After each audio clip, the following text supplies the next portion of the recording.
Obrigada. Vou começar aqui. Vocês estão vendo minha tela?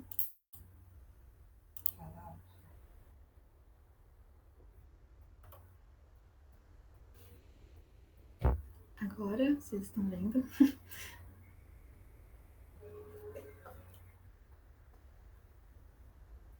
Tá. Bom, boa noite a todos, boa noite à banca. Eu vou dar início à minha apresentação, que tem o tema O Refúgio Palestino, causas, mecanismos de proteção e a busca por um novo lar no Líbano. Essa é a divisão do trabalho, que é composta por uma introdução, 3 capítulos de desenvolvimento, as considerações finais e as referências. Na introdução, eu inicio falando sobre o ataque do grupo armado palestino Hamas em território israelense, em outubro de 2023, que resultou em 1.200 mortes, mais de 200 reféns, e com isso, com esse ataque, Israel decretou estado de guerra, e retribuiu a ofensiva com ataques aéreos, com bombas de fósforo branco, que inclusive é um tipo de armamento proibido pelo direito internacional, e proibindo a entrada de serviços essenciais em território palestino,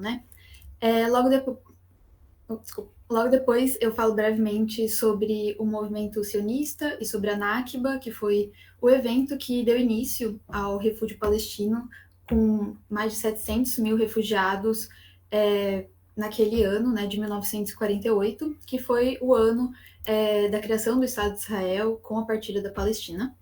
No primeiro capítulo, eu falo sobre o papel de duas agências da ONU, que é o Acnur e a Agência da ONU de Assistência aos Refugiados da Palestina, ambas focadas em assistência aos refugiados, mas com algumas características distintas. O Acnur, por exemplo, ele atua globalmente com todos os refugiados e buscando soluções mais duradouras, mais concretas, enquanto a Agência da ONU de assistência aos refugiados da Palestina, ela atua especificamente com palestinos, e busca soluções um pouco mais momentâneas, soluções mais imediatas. No segundo capítulo, eu abordo o conflito entre Israel e Palestina, também conflitos com os países árabes vizinhos.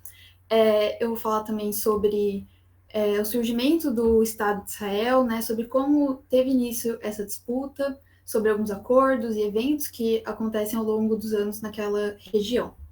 No terceiro e último capítulo, eu abordo a crise dos refugiados palestinos no Líbano, como estudo de caso, que vai falar sobre a vida daqueles refugiados no Líbano, como é a recepção e a presença deles no país. Também fala um pouquinho sobre o maior campo de refugiados do país, que é o campo de Ain el-Hilf, eu acho, e como alguns aspectos da vivência naquele campo.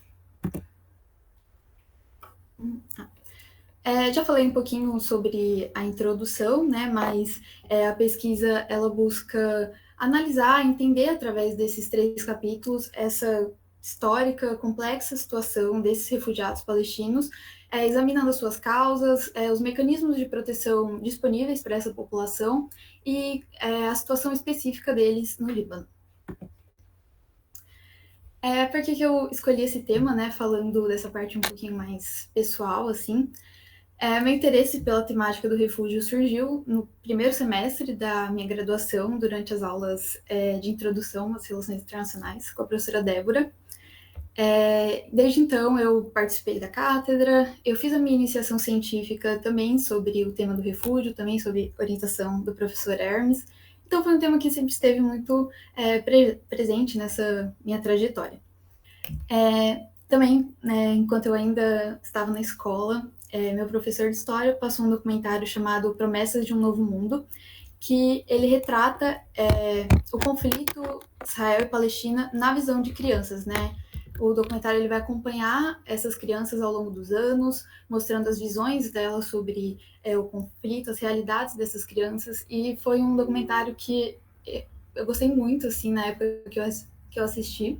Eu nem sabia que eu ia fazer relações internacionais ainda, mas foi algo que mexeu comigo, assim, e é extremamente interessante, eu recomendo muito esse documentário.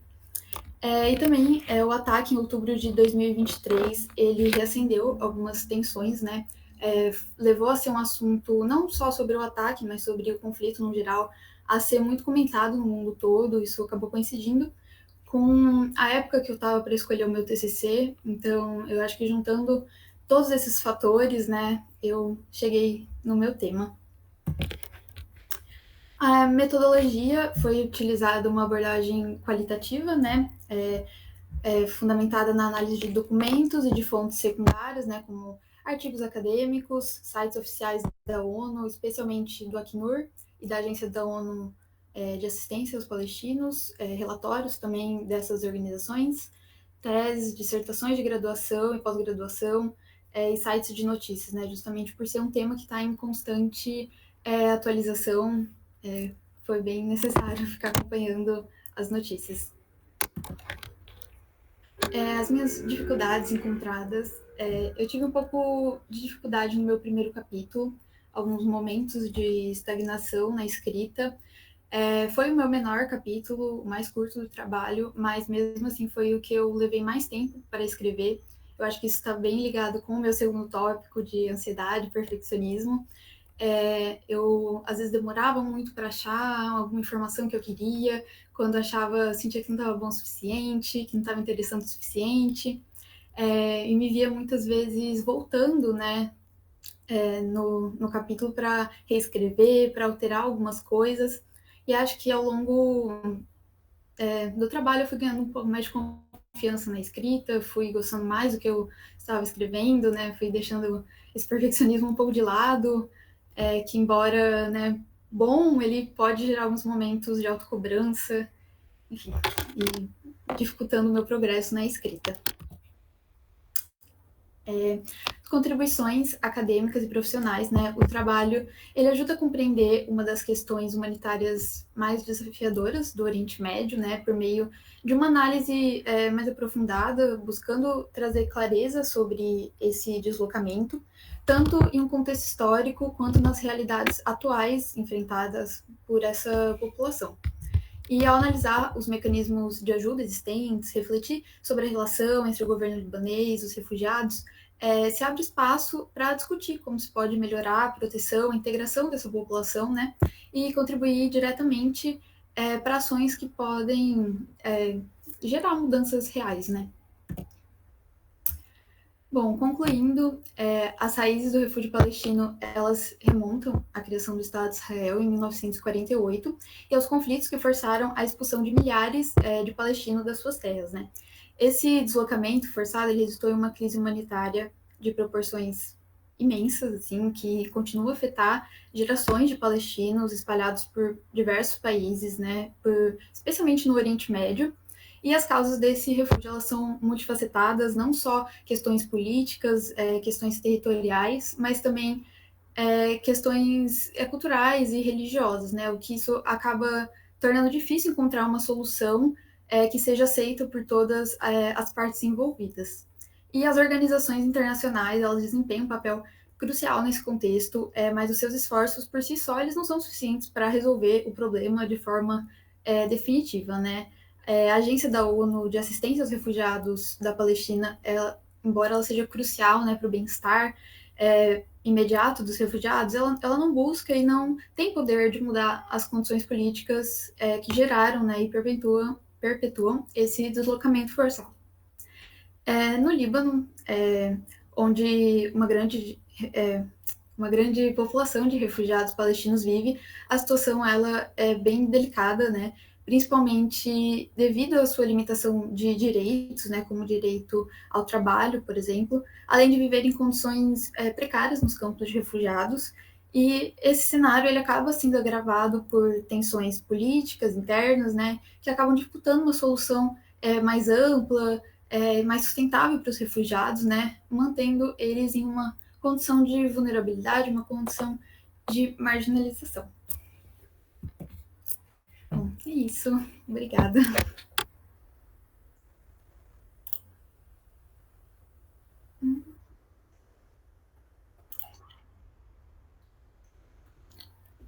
Acho que abaixa o seu microfone, tá lá em cima.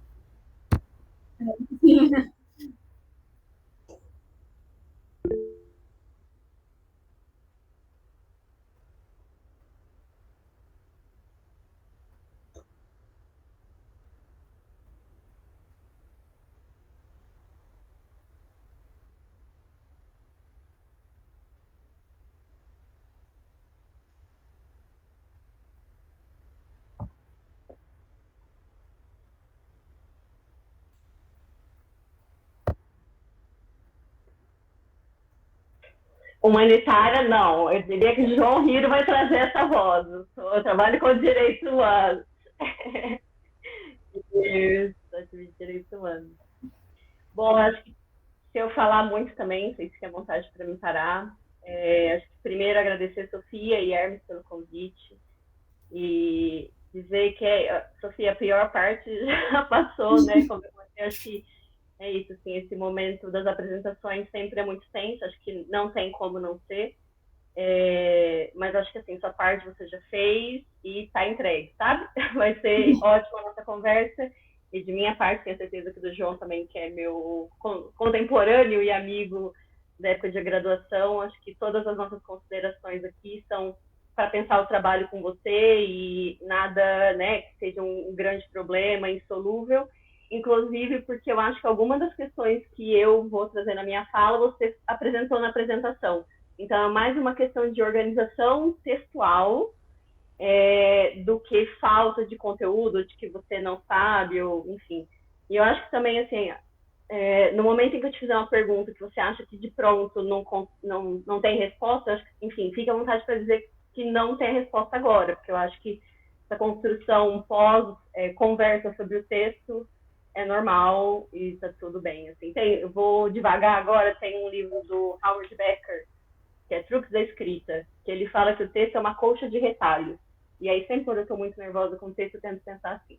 É uma coisa em construção, que você vai juntando leituras diferentes, né? Pessoas com olhares diferentes, ninguém conhece mais o seu texto que você. Inclusive, algumas coisas que eu posso apontar, você pode não concordar e você tem todo o direito de se manifestar não concordando. Agora, partindo para o texto, acho que assim, você faz uma ótima análise histórica, assim, com bastante dados, e também achei que você escreve muito bem. Então, essa insegurança quanto à introdução, especialmente. Eu sou o time de pessoas que gostam de fazer a introdução primeiro. Tem gente que faz depois do texto pronto, mas eu acho que ela me ajuda a organizar na cabeça o que eu vou fazer dali para frente. Mas eu acho que, enfim, esse trabalho de voltar ao texto faz parte, é angustiante, mas é assim. E aí tem algumas questões assim, textuais que eu fiz comentários no texto e posso te mandar a versão comentada, mas que eu acho que é isso também do vício da leitura, né, da construção do texto ali quando você está fazendo e que você só consegue olhar ou um olhar diferente quando você dá muito tempo para o texto descansar para voltar. Então, assim, coisas que eu te diria às vezes tem bastante conectivo entre as frases, e uma coisa que é um desafio do seu tema que é o uso do tempo verbal, porque as questões são passadas, mas também são presentes, né? Então, eu acho que isso, às vezes, fica um pouco confuso ali no texto, mas nada que uma segunda leitura você não consiga captar e definir em que tempo está aquilo, se é uma coisa que perdura. E aí, sou uma grande... Adoro muito a BNT e eu não consigo não olhar para a BNT. E aí eu acho que da BNT precisa um novo olhar, assim. E também não são coisas muito radicais. Acho que tem algumas citações diretas que você faz em nota de rodapé que elas precisam estar acompanhadas das referências, que algumas não estão. E eu acho que nesse caso específico das notas, seria legal, assim como nas citações que você faz no corpo do texto, você criar uma conversa entre as citações diretas e o seu texto. Né? Porque, por exemplo, nesse caso em que você joga uma citação na nota de rodapé, ela está sem conversa com... Você está apresentando uma informação, mas não tem nem que uma frase inicial assim, para determinado autor, tananana. Então, acho que precisa dessa conversa entre o texto e a nota, ou texto e as citações. E se atentar a essa questão das referências da nota de rodapé, e também alguns momentos que você traz links e que falta aquela informação, acesso em, enfim, muito detalhe, que você faz isso em 10 minutos olhando para o texto. Aí, além disso, eu achei a introdução muito bacana e achei muito bacana você também trazer para a gente esse relato do porquê que você pensou em escolher o tema, assim, a qualidade do tema. Eu fiquei com a impressão, porém, sobre a introdução, que, enfim, começando por ela, obviamente, eu achei que ela estava adiantando muitos aspectos do que viria do seu texto. Ela está muito detalhada para coisa que vai vir depois. E acaba, isso na hora que a gente está escrevendo, a gente faça aqui um testemunho pessoal, assim, isso aconteceu quando eu estava escrevendo a tese, que é de perceber, às vezes, ou você esquece da informação, e a informação fica repetida. Então, essa segunda leitura, depois do tempo, né, do texto descansado, é importante também para ver essas coisas que se repetem. E eu acho que você pode adiantar menos as informações da introdução, e na introdução, trazer elementos de coisas que você comentou aqui, por exemplo. Eu não encontrei você comentando a metodologia do trabalho, por exemplo. Acho que isso é muito importante estar ali.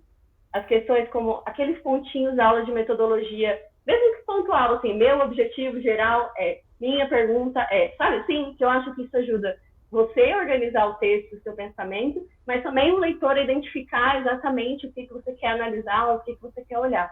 Então, eu acho que trazer essa história do porquê que você fez uma IC pensando o tema, que você faz parte da cátedra, a metodologia que você utilizou, isso é importante, mais importante de estar na introdução, para você mostrar para o leitor o caminho que você seguiu, do que os detalhamentos que vai vir no corpo do texto depois dos seus outros capítulos.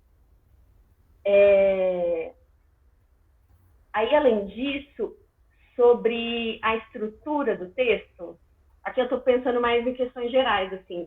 Eu fiquei um pouco com a impressão, e as perguntas da forma que você apresenta no resumo, eu acho que elas te dão uma pista, assim. Eu acho que faz mais sentido você subir o capítulo 3 e descer o capítulo 2.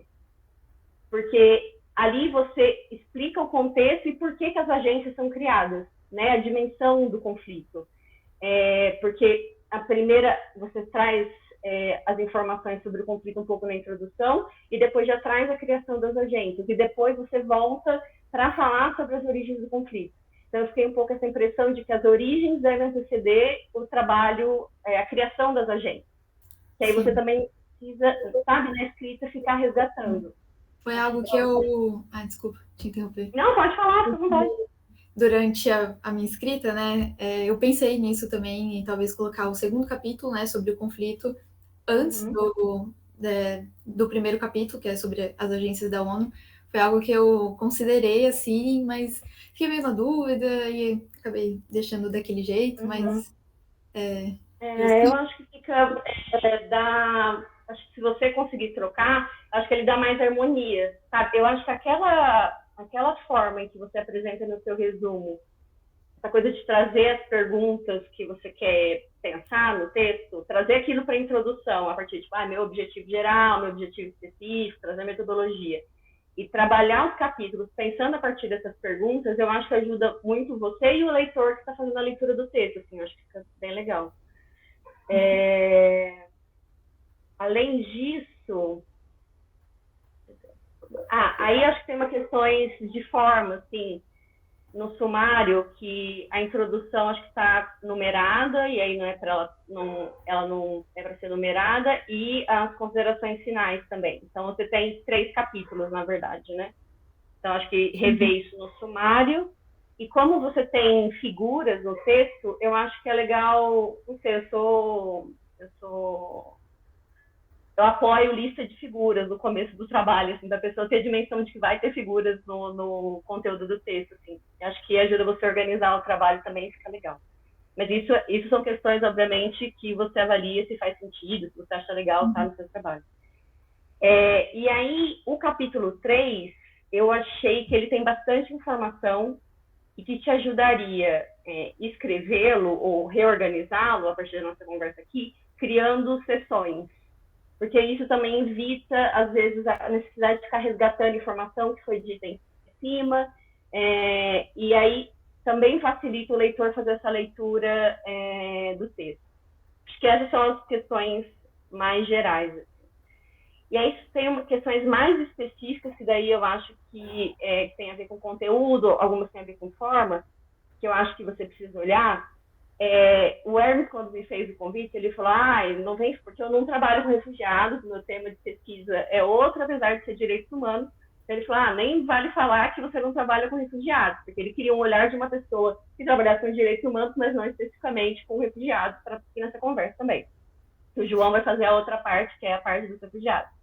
E aí, quando eu li, eu falei, nossa, caiu uma coisa que eu trabalhei, assim, que é na página 6, eu não vou usar dizer o termo do princípio, o princípio em francês, que é o princípio da não expulsão, que eu achei, enfim, essa é uma coisa muito importante no direito internacional. Acho que você traz a referência ali, você coloca que é o qual determinava pela primeira, que determina pela primeira vez a responsabilidade do Estado para com o indivíduo que não era parte de sua população. Mas você não explica o que é o princípio. E eu acho que isso é muito importante, que os Estados não podem mandar as pessoas embora do seu território. É um compromisso com o estrangeiro, né, basicamente. Então, eu acho que isso, a explicação do que é esse princípio precisa estar nesse parágrafo. E não só de que ele é importante no porquê que ele é importante, porque traz esse compromisso do Estado com o estrangeiro. Você precisa explicar o que ele envolve. Ele envolve, não pode expulsar essa pessoa. Eu acho que isso é muito importante. E aí foi nesse ponto que eu falei, porque eu estudei a Convenção da Tortura, e a Convenção da Tortura copia esse princípio e leva a isso de que a pessoa que, enfim, está fugindo por causa de tortura não pode ser obrigada e ser expulsa para o seu país de volta, né? Acho que esse é um ponto que precisa melhorar, assim, olhar com... Também é isso, 3 linhas você resolve isso numa tacada. A outra questão é que eu achei que, às vezes, o texto ele é muito bom em informações em dados, mas tem pouca contraposição entre coisas. Assim. Então, por exemplo, a primeira questão é que você traz o termo questão árabe. Eu acho que nessa parte é muito fundamental você apresentar que existiu uma questão judaica, mesmo que em nota de rodapé, porque a referência está ali, enfim, a gente está falando no conflito que envolve os dois, né? E existiu uma questão judaica que deu, enfim, origem histórica ao Holocausto e que dá origem à questão árabe. Então, eu acho que é importante trazer esses contrapontos históricos também. A outra coisa é que, ainda nessa introdução, você fala do Hamas ser considerado um grupo terrorista. Você traz ali alguns Estados Unidos e menciona alguns países europeus. Eu sou do time de que, se você tiver informação de que países europeus acham o Hamas um time terrorista, você levar essa informação em nota de rodapé e explicar por que, não precisa explicar por que esses países acham, mas explicar que a comunidade internacional, a partir de uma percepção do Conselho de Segurança, não entende o Hamas como um grupo terrorista, inclusive porque é a posição que o Brasil adota, né, quando ele vai pensar o Hamas. Então, eu acho que esses elementos, para não ficar uma voz só de que os Estados Unidos acham o Hamas um grupo terrorista, é preciso mostrar que existe um debate sobre se o Hamas é um grupo terrorista ou não é um grupo terrorista. Mesmo que você não vá debater isso, né? O leitor precisa entender que existe algo, enfim, uma linha de tensão, para além do conflito que se explode, existe uma discussão narrativa, vamos dizer assim, né? Ou de categorias sobre se o Hamas é ou não é um grupo terrorista. Mais uma questão que eu acho importante é isso, na sua fala, na sua apresentação, isso fica muito claro que você faz essa diferenciação, que às vezes você usou em algum momento que Israel fez bloqueios de acesso a suprimentos e tudo mais. E aí eu acho, como pessoa que trabalha com direitos humanos, pesquisa de direitos humanos, que é melhor, seria mais... Porque isso vai combinar com o próximo tópico que eu vou falar. Você mencionar que é o governo do Netanyahu, do que o Estado de Israel. Né? Eu acho que tem muito de uma política de um governo ali. E aí, quando você fez a apresentação, você mencionou o Netanyahu e não o país Israel promovendo um bloqueio. Enfim, apesar das coisas se misturarem de alguma forma, eu acho que na sua apresentação fica claro que você entende que as coisas são diferentes. E aí, relacionado a isso, em alguns momentos do seu texto, você traz a palavra justa ou justo, que uma coisa é justa ou não é justa. E aí eu acho que essa palavra vem muito carregada de subjetividade, assim, os judeus podem achar que o Netanyahu, alguns judeus podem achar que o que o Netanyahu está fazendo é justo. Então, assim, acho que a palavra justa não é uma boa palavra para estar não só nesse contexto. Acho que na escrita acadêmica, assim como outras palavras, é um pouco complicado utilizar esse tipo de palavra, mas eu acho que nesse, como envolve um conflito histórico que você mostra no seu trabalho, eu acho que é um olhar especial que você tem que ter com relação ao uso desse termo. Assim, e, enfim, você pode usar qualquer outra palavra, algum sinônimo de justa, mas eu acho que a questão da justiça entre esse conflito, eu acho que fica um pouco delicado, assim, sabe? Porque parece que você está tomando um lado, apesar da gente estar pensando em direitos humanos, a gente acaba tomando.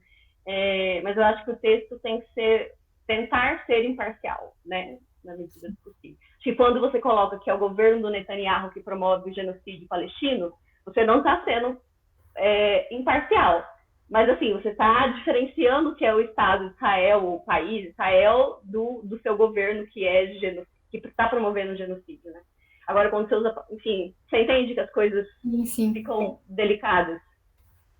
E aí, outra coisa que eu achei que faltou no texto, mas que você traz na sua apresentação, e que eu acho que, de novo, é só uma questão de você trabalhar as informações que você já tem no texto, que eu senti falta da análise, assim.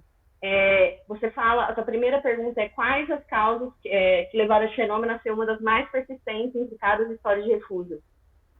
Eu chego no final, obviamente é isso, com todas as informações que você me deu, eu consigo pensar, e é porque a continuidade do conflito, né, um conflito longo, mas também em algum momento você fala sobre o financiamento das agências. Eu acho que falta o seu olhar sobre as informações que você reuniu de uma forma mais clara no texto. Então, eu considero que as causas ou os elementos que fazem com que esse fenômeno seja persistente tem algum problema de definição da conceituação de refugiado, algo ali em disputa entre as agências que faz com que crie um problema. Tem um problema, o caso do Líbano, de países que, enfim, tratam essas pessoas da pior maneira possível. Tem a questão do financiamento das agências. Eu acho que isso precisa estar organizado, a sua análise, Sofia, no meio do texto, obviamente, e depois muito clara na conclusão que você faz. Eu não fiz isso nem no TCC, nem no mestrado, mas no doutorado eu fiz porque aí era mais capítulo, e eu acho que ajudou. Eu tentava fazer de forma bastante direta, acho que nos outros textos eu não fiz, não, mas no doutorado eu fiz quase mini conclusões de cada capítulo, porque eles me ajudavam o leitor a entender o que eu concluí daquelas informações, né, e aí eu trago a minha análise, e também me ajudam na construção das considerações finais. Então, talvez, assim, na hora que você for pensar de aprofundar essa análise, talvez olhar o seu texto de novo e pensar esses mini parágrafos te ajudem a deixar mais evidente uma coisa que você mostrou pra gente que você já tem. Você tem a informação, você tem a sua opinião, a sua análise do porquê que é persistente, mas ele não está claro no texto. Aí, uma questão que eu fiquei em dúvida foi que quando você menciona, e eu acho que vocês nem tiveram aula do professor César, né? O César já não está mais na UFD. Mas eu tive essas aulas em Direito Internacional Público, acho que foi com o César, e eu fiquei tentando resgatar a informação, porque você apresenta no texto que o protocolo de 67, ele veio resolver problemas da Convenção de 61, né? Como aquela questão da limitação temporal e geográfica. Só que quando você vai descrever o protocolo, você fala que ele resolve a limitação temporal, mas não fala se ele resolve a questão geográfica. Nem menciona nada sobre a questão geográfica. Eu acho que falta, eu não lembro como isso foi resolvido, se resolve ou não resolve, isso é uma ignorância minha mesmo da convenção do protocolo, mas eu acho que para o leitor falta essa informação, assim, porque você mostra que ela resolve uma coisa, mas eu não sei se ela resolveu a outra ou não resolveu. E aí, combinando ali um pouco com a questão da introdução que eu mencionei, que acho que falta essa apresentação que você fez para a gente sobre a metodologia, os caminhos que você traçou para chegar na sua pesquisa, na sua pergunta, nos seus objetivos, eu senti que faltou também uma análise, que eu acho que te ajuda a fazer a análise, que é apresentar a sua perspectiva teórica do problema. Eu acho que você apresentando a perspectiva teórica, isso te ajuda a produzir a análise que você apresentou aqui para a gente. Eu acho que isso pode ficar bastante claro, não sei, talvez não precisaria de um capítulo todo, mas se isso estiver bem explicitado na introdução, a partir de alguns parágrafos, eu acho que isso já te ajuda a apresentar os caminhos para que o leitor entenda também para onde vai essa análise, né? De onde você está partindo e para onde você chega. E aí aqui, como última coisa, e eu paro, que é uma dúvida mesmo, no trecho, inclusive aqui você traz a questão da solução justa, que se tiver algum significado que não seja esse do justa do justa do significado do dicionário, eu peço para que você comente, assim, porque pode ser que tenha e eu desconheço. Mas o parágrafo é: desde a criação do Estado de Israel, há várias, acho que será que está nas considerações, talvez. Desde a criação do Estado de Israel, as várias tentativas de paz falharam em fornecer uma solução justa e duradoura para a instabilidade na região. Ao longo das décadas, tal ausência de uma resolução para o conflito e, consequentemente, para a questão dos refugiados, impediu que esses indivíduos pudessem retornar para suas terras ou encontrar condições dignas de reassentamento.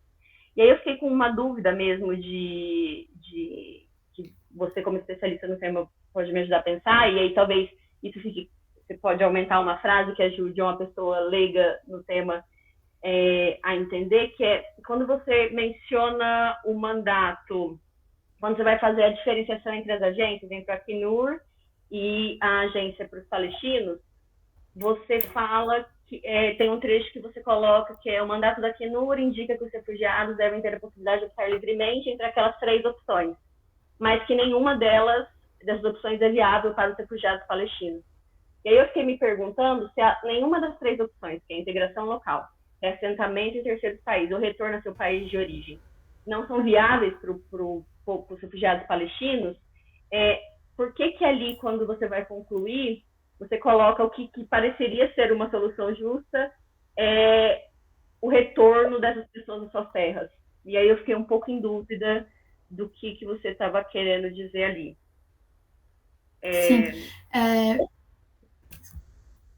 Bom, o retorno seria o ideal, né, de certa forma. Eu faço essa diferenciação porque o Acnur, ele trabalha com o reassentamento, com a integração e com a repatriação, né, buscando uma solução mais concreta. Isso não é viável para os refugiados palestinos, né?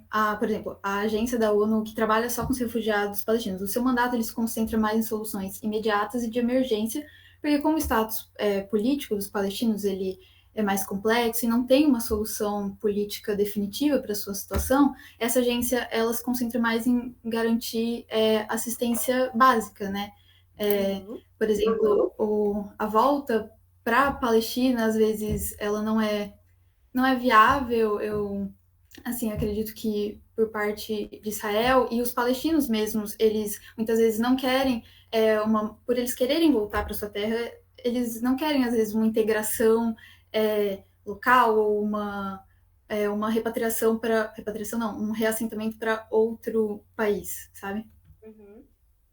Então, eu acho que, por exemplo, esse é um elemento de análise seu, a partir dos elementos que faltam no texto, que seria muito importante, tá? Eu acho que se explica, entendeu? Muita coisa, assim. Então, esses pequenos parágrafos que você fala mais a opinião da Sofia sobre o que você apresenta ali, que falta, eu acho. Eu acho que seria muito importante. Porque isso esclarece a dúvida de quem faz a leitura, sabe? Sim, sim. Importante. Acho que é isso, sim. De novo, muito obrigado. Posso te mandar a versão do arquivo que eu comentei, algumas coisinhas de ABNT e português, mas parabéns novamente. Obrigada. Agradeço as considerações.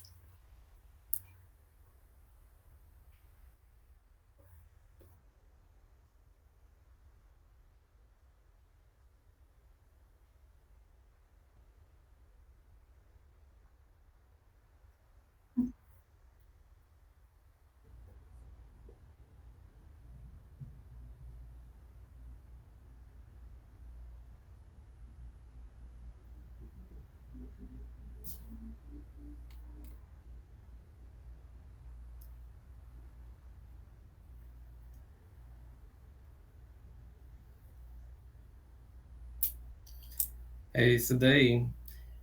Gente, boa noite novamente. Mais uma vez agradeço aqui a Sofia e Armes pelo convite. Acho que a responsabilidade demais vir depois da Carla. Eu estava até receoso porque acaba que hoje eu trabalho com a população refugiada e aí é que eu faço o disclaimer que eu não represento a organização com a qual eu trabalho, então o que eu estou trazendo aqui são observações minhas mesmo, mas obrigado, mas já fica aqui o disclaimer pedido. Mas acaba que eu e a Carla, a gente vem do mesmo berço, assim, dos direitos humanos. Eu pesquisei ONU, direitos humanos, direitos LGBT, processos políticos, e aí questões de refúgio vieram depois aí nas atividades profissionais, né? E aí, deixa eu só colocar um timer aqui, porque eu falo demais às vezes, eu não queria me extrapolar, mas vocês podem me sinalizar. E aí o que a Carla trouxe tem muita relação com o que eu gostaria de trazer, então eu vou tentar não me repetir, trazer alguns outros olhares. Primeiro, acho que parabenizá-la pela escolha do tema, acho que é a primeira coisa. É um tema, né, que você trouxe, apesar de ter muito tempo, muito caro para as relações internacionais, mas é um tema em voga. E aí, com vários acontecimentos recentes, o que também é bastante desafiador, né? Tecer análises sobre acontecimentos, né, contemporâneos, tecer também possibilidade de previsões, que as relações internacionais adoram fazer.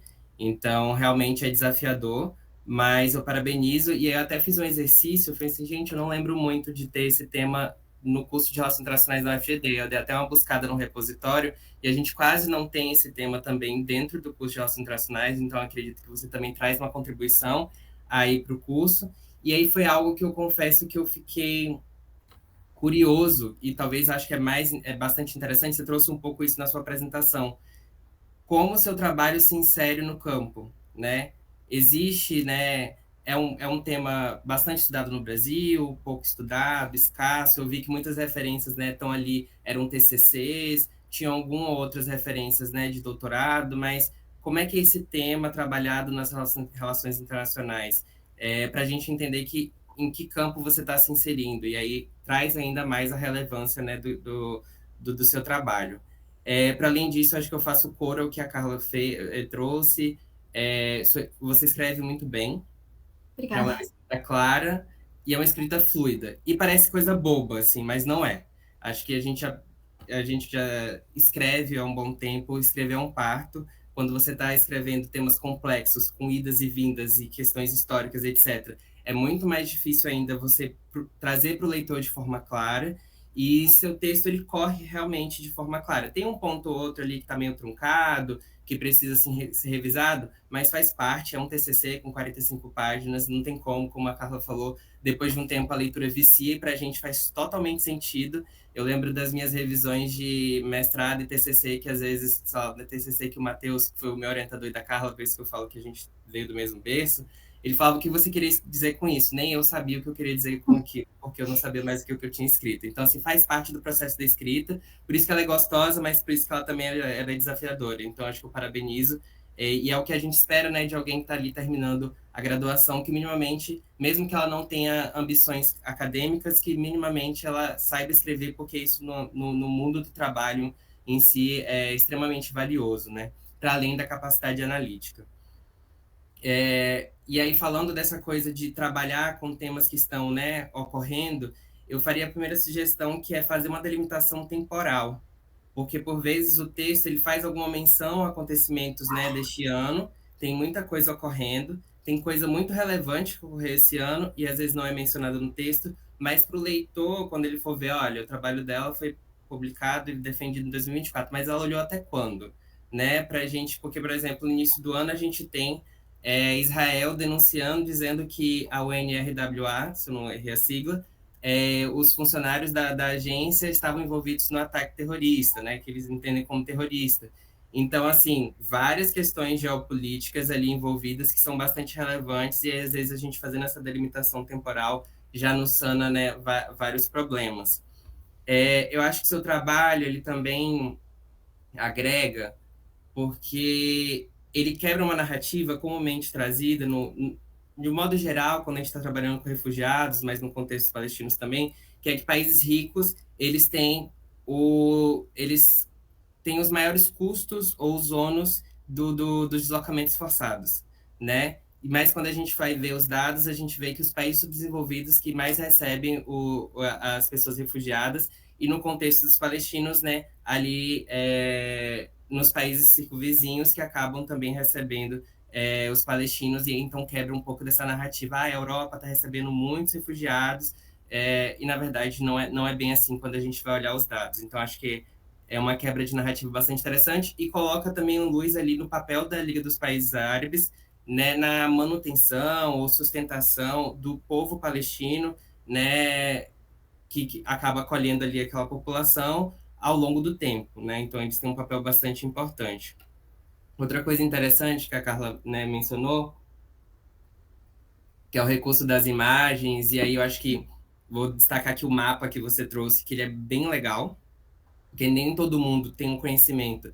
E aí eu trago realmente que eu aprendi coisas com seu TCC, porque por vezes esse contexto ali do Oriente Médio, ele pode ser bastante desafiador de você entender as idas e vindas, quando você também está falando sobre conquista territorial ao longo do tempo, aí você às vezes não compreende como aquilo se desenvolveu, aquele mapa ele é bastante interessante, e aí eu parabenizo por isso, e eu faria até uma sugestão, né? Como você trabalha com vários acontecimentos ao longo do tempo, talvez valeria até uma linha do tempo, né, visual, com principais acontecimentos ali que resumissem também para o leitor, olha, aconteceu muita coisa, agora vamos aqui dar uma resumida, olha, aconteceu isso em tal ano, tal ano, tal ano, e a gente consegue visualizar isso de forma muito mais fácil. Às vezes é desafiador, eu tive que fazer isso no meu TCC, e acho que na minha dissertação também, mas depois o resultado ele é bastante legal para fazer esse resumo. E aí, fazendo coro a lista de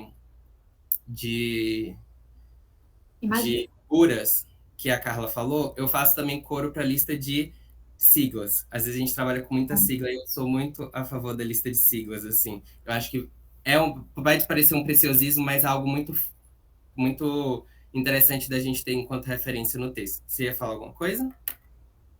Não. Tranquilo, fica à vontade para interromper, tá bom? Você faz uma menção também bastante interessante de como aquele território é estratégico, que pode às vezes se perder na análise. Você faz uma menção, e eu acho isso louvável, e talvez isso poderia ser mais explorado no texto para a gente entender os processos geopolíticos que envolvem aquilo dali, para a gente não pensar muito só Israel, palestinos, Líbano, Síria, etc., ali no contexto, mas a gente também pensar que aquele território ele envolve, né, muito mais países, né, que estão interessados naquele processo. E aí, pensando algumas questões, eu sabia que a Carla ia trazer as questões da BNT, então deixaria até para ela que ela está com a mente mais fresca sobre as regras da BNT do que eu, que faz já um tempinho que eu terminei o mestrado. Eu vou fazer coro sobre a questão de não ter ali presente a metodologia, né? Eu acho que é um elemento base, assim, que parece bobo, mas é base de um trabalho científico, da gente entender como você caminhou, né? Às vezes, nos meus textos, eu acabo até fazendo isso um pouco demais, mas é muito interessante para o leitor saber quais caminhos você trilhou, o que você usou, o que você pretende usar, né? Então, eu sugiro assim fortemente que isso esteja na sua introdução, que é algo muito simples, mas né, que dá corpo, que dá assim, não vou falar que dá a cientificidade do trabalho, mas né, é um elemento bastante relevante para isso. E deixa eu ver mais o que eu tinha anotado aqui, que minha memória depois da gripe está bem ruim. Por vezes tinha alguns trechos, e isso aconteceu principalmente na introdução no primeiro capítulo, que não tinham referência.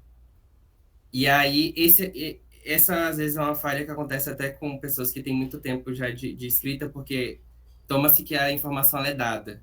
Mas é muito importante a gente referenciar, mesmo que indiretamente, para a gente saber de onde você está tirando aquilo, né? É uma informação histórica, né? Mas a gente tem uma fonte sobre aquilo, então é muito importante a gente colocar essas referências. E aí faço o coro também ao que a Carla falou, que talvez tirar aquela construção histórica toda, não toda, assim, mas tão aprofundada da introdução, que já vai ser apresentada ali no capítulo, e focar nessas questões talvez mais metodológicas, de apresentação, etc., do texto na introdução. Mas tomar realmente esse cuidado de fazer essas referências, sempre referenciar ali o que a gente está trazendo. Uma coisa que eu fiquei curioso, e eu achei muito legal que na sua apresentação você trouxe também até os porquês pessoais, né, da sua trajetória, e eu acho que isso vem de uma... eu queria usar outra palavra, mas não me veio, mas de uma sinceridade acadêmica muito importante, uma honestidade acadêmica muito importante, que eu acho que de onde a gente parte, né? Mas eu fiquei curioso do porquê da escolha do Líbano, né? Se você depois puder falar um pouco disso, do porquê escolher o Líbano, o que traz o Líbano enquanto país de recepção, né, da população palestina, para entender realmente, né, o recorte desse trabalho. Também, como a Carla trouxe, eu fiquei curioso para entender de qual arcabouço teórico, qual lente teórica, qual teoria, né, você utilizaria, né, porque eu não vi ali no trabalho, que pode ser bastante agregador, assim, para enriquecer a sua análise. No início, eu até achei que você talvez traria alguma coisa ali de direito internacional, porque tinha algumas menções, mas, ao mesmo tempo, quando você mencionava, você não aprofundava. E aí eu vou também compartilhar o arquivo com alguns comentários, né? Você colocava assim, acho que na página 10, isso, tal coisa, transgride o direito internacional, mas transgride como, né? O que o direito internacional diz sobre aquilo? É sempre legal a gente não tomar como que o nosso leitor ele sabe, né? Por vezes o leitor seremos nós, que não temos tanta profundidade, talvez, no objeto em si. Então, é realmente dar um pouco ali as migalhas, vamos dizer, do pão ali para o leitor, para ele entender, olha, transgride porque é do direito internacional, talvez até em nota de rodapé. O direito internacional ele diz isso, né? E aí depois eu entendi que, na verdade, o direito internacional talvez não seria ali seu arcabouço mais teórico que você utilizaria para fazer essa análise. E aí realmente faço coro também a Carla sobre o non-refoulement. Esse é o elemento chave, assim, quando a gente vai falar de proteção internacional, nas profundas e eternas discussões sobre diferença de refugiados e imigrantes, o que os refugiados têm enquanto direito internacional, a principal coisa, não refoulement. Então, a gente precisa estar ali dando esse destaque para esse elemento, para esse princípio, né, para esse direito. Passando mais para os capítulos, eu concordo com a sugestão de estruturação que a Carla trouxe. Acho que o capítulo de contextualização histórica ele poderia vir primeiro, viria talvez o terceiro logo depois, e por último ali a menção às agências. Porque senão parece que a gente dá muito foco às agências e também quebra a linearidade histórica também do que a gente está trabalhando ali. Acho que faz mais sentido, né? Mas depois você vê o que você acha adequado. No primeiro capítulo você vai trazer ali as duas agências, né? E aí, um ponto importante que eu vi, eu já até destaquei, tomar muito cuidado. O Acnur e o direito internacional, ele não reconhece, talvez a palavra não reconhece, não existem os indivíduos migrantes econômicos e refugiados ambientais, né? E aí você faz essa menção que o Acnur trabalha, né, amplia seu mandato e trabalha com esses outros. O Acnur não trabalha com essa população porque nem o direito internacional reconhece esse indivíduo, né? Existem refugiados ou deslocados internos, né, que foram atingidos também e foram impactados por questões climáticas, mas não existem refugiados ambientais. Eu sei que hoje no debate até do Brasil, principalmente, com a questão do Sul, né? Trouxe muito essa questão do refugiado ambiental, do refugiado ambiental. E eu entendo o apelo político, né? E se faz sentido no apelo político, ok, mas só para a gente tomar cuidado que as agências e o direito internacional, eles não reconhecem, né?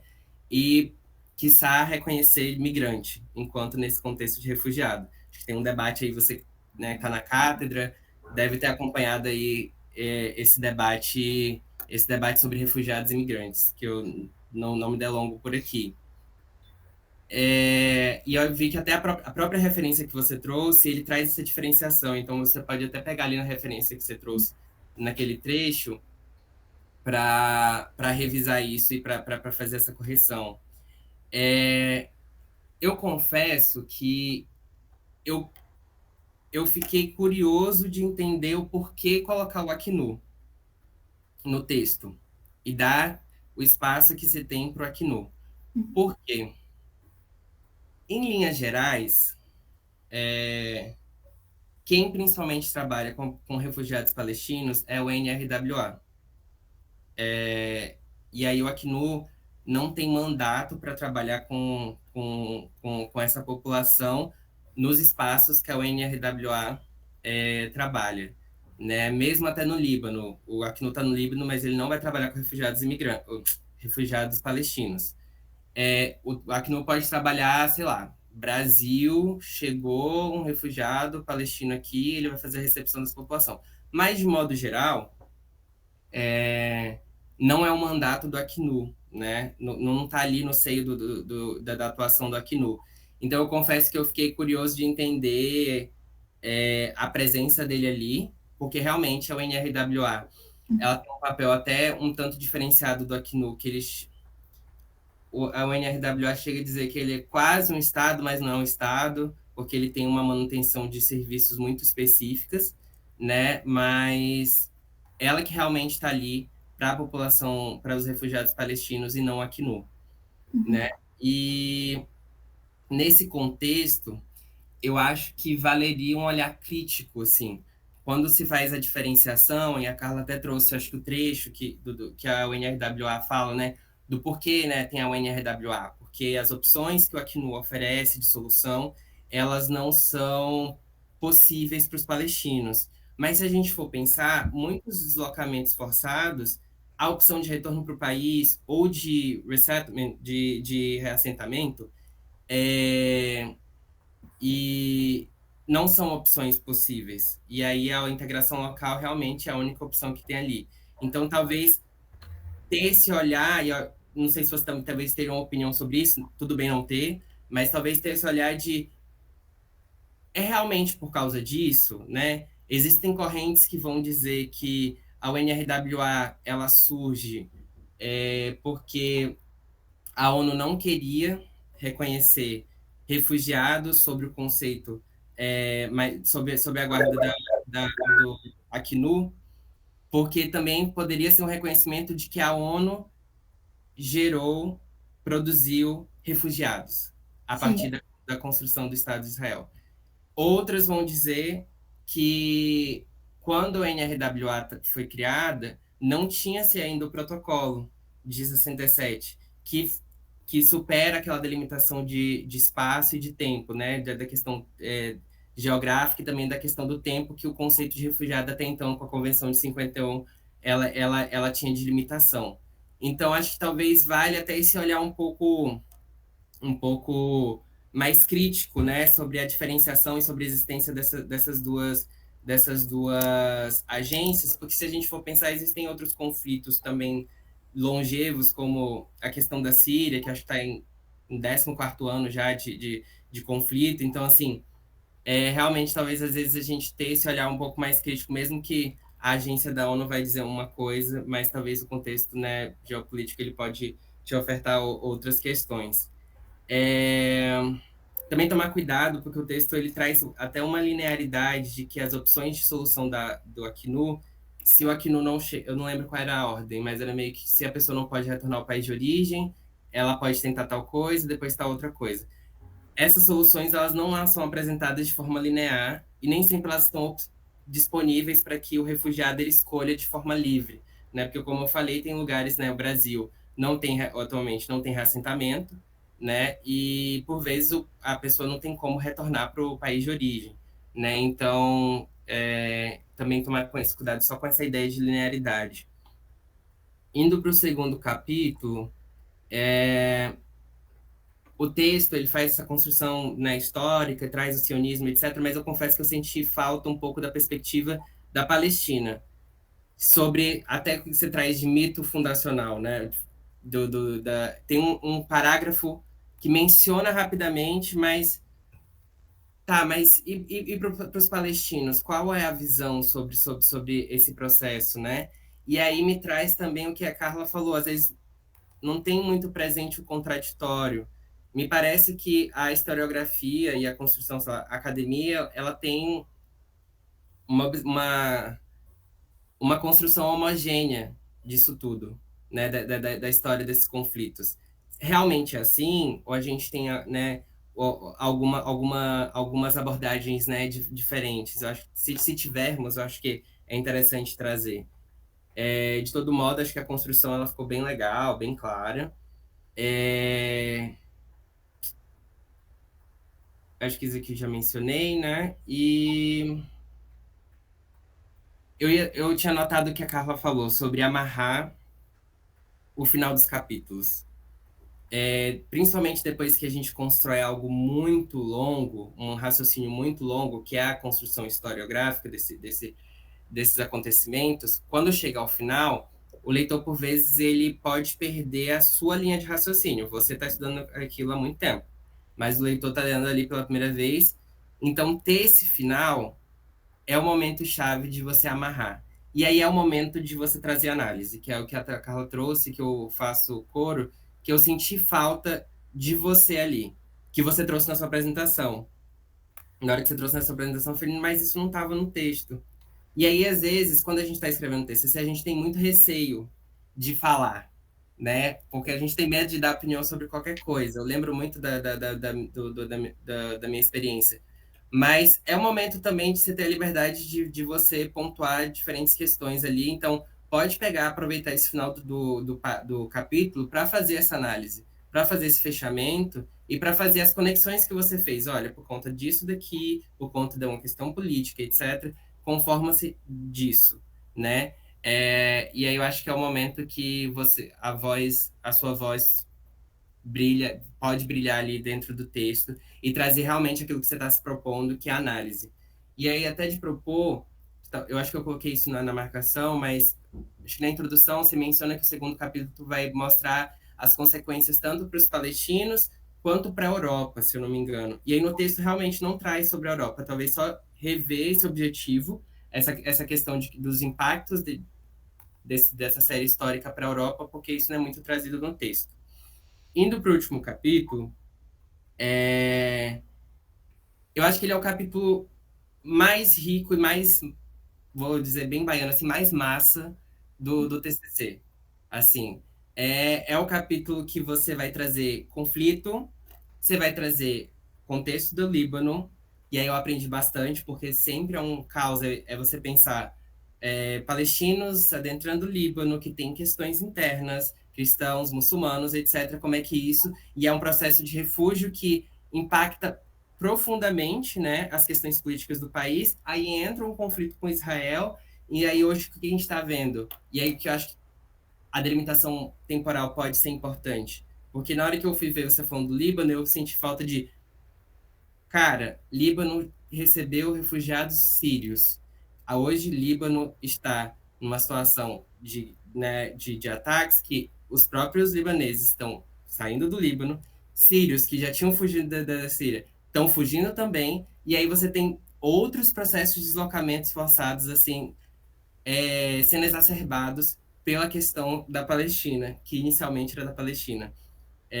Então, acho que a delimitação temporal pode te ajudar nisso, mas sim, é um capítulo, é o capítulo do seu trabalho. Eu parabenizo nisso, mas eu confesso que eu senti um pouco de falta do contexto geopolítico global.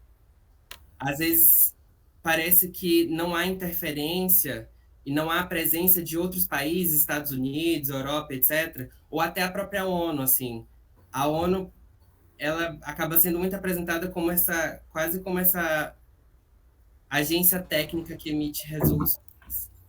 E aí você não precisa se aprofundar nisso, acho que isso aqui é uma coisa muito mais cara para mim e para Carla, que adora a ONU, estudar os processos políticos da ONU, mas assim, para aquela resolução sair, existe todo um contexto de geopolítico, de votação, de decisão. O próprio Conselho de Direitos Humanos da ONU tem uma pauta fixa sobre a questão palestina, que não é algo comum. Então, toda a sessão eles falam sobre essa questão.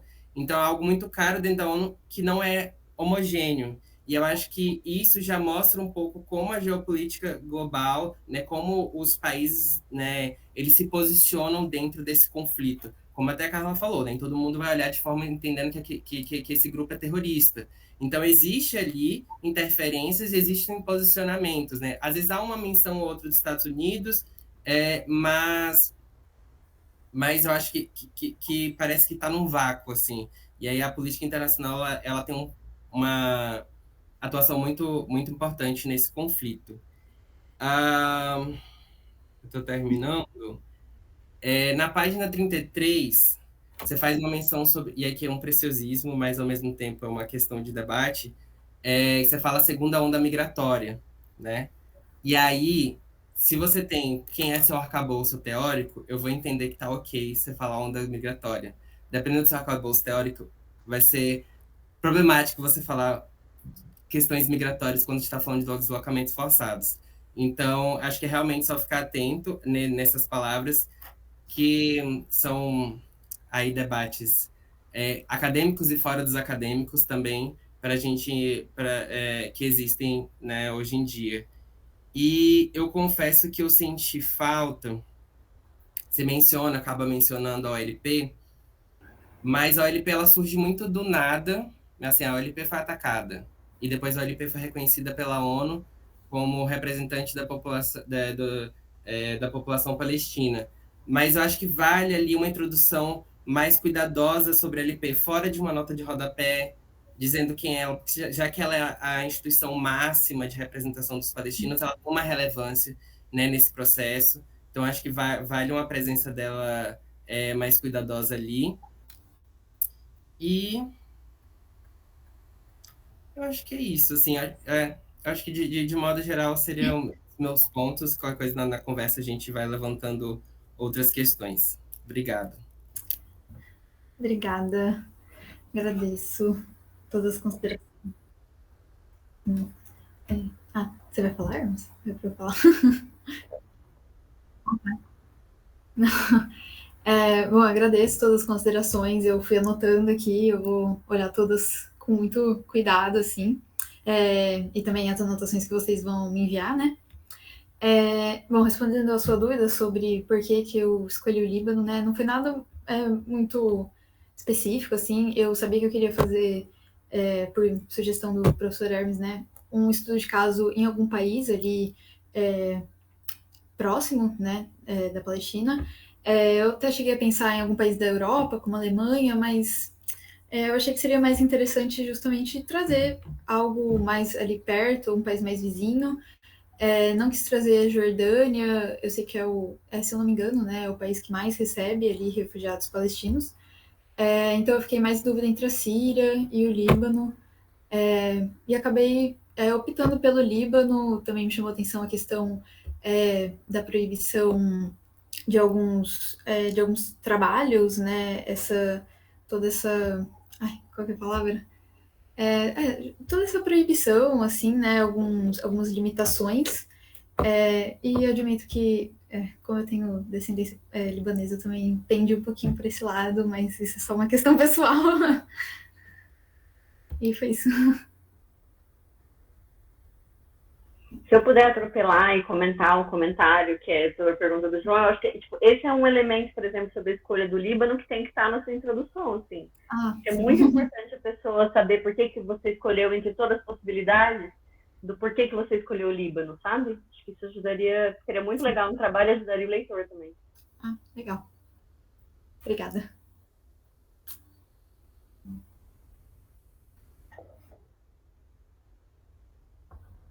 Acho que não. Acho que era isso.